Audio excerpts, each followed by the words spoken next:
கோயில் கருவறைக்குள் கடவுள் நம்பிக்கை இருக்கும் அனைவரையும் அனுமதிக்க முடியுமா என பாஜகவிற்கு திமுக எம்பி கனிமொழி கேள்வி எழுப்பியுள்ளார்.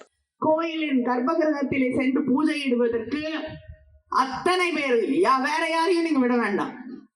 எனக்கு கடவுள் நம்பிக்கை இல்லை, என்னை போன்றவர்கள் உள்ளே போக வேண்டும் என்று ஆசைப்படவில்லை.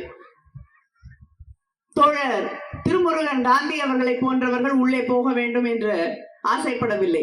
நம்பிக்கை இருக்கக்கூடிய கோயிலுக்குள்ளே செல்ல வேண்டும் என்று நினைக்கக்கூடிய இந்துக்களை, அது எந்த ஜாதியாக இருந்தாலும், ஆணாக இருக்கட்டும் பெண்ணாக இருக்கட்டும், எந்த வித்தியாசமும் இல்லாமல் கோயிலின் கருவறைக்குள்ளே உங்களால் விட முடியுமா?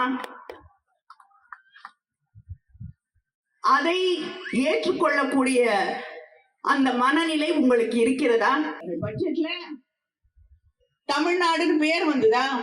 உங்க மேல அக்கறை இருக்கக்கூடியவர்கள் தமிழ்நாட்டில் இருக்கக்கூடிய எல்லாரையும் விட்டுருங்க. உங்களுக்காகவாவது எதையாவது அறிவிச்சாங்களா? எதையாவது செய்திருக்காங்களா? இல்லை. தமிழ் பேசினாலே பிடிக்காது.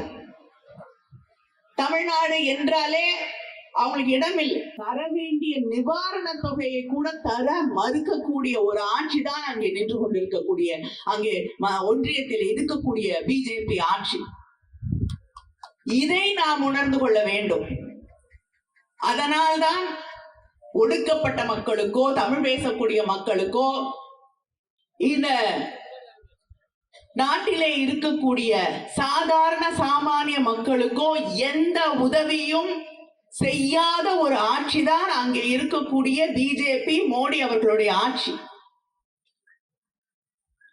பொருளாதார வளர்ச்சி நிச்சயமா இந்தியால இருக்கு, யாரும் மறுக்க முடியாது. ஆனா அந்த பொருளாதார வளர்ச்சி என்பது 2 பேருக்கு மட்டும்தான் இருக்கு. அதானி என்பவருக்கும் அம்பானி என்பவருக்கும் மட்டும்தான் பொருளாதார வளர்ச்சி.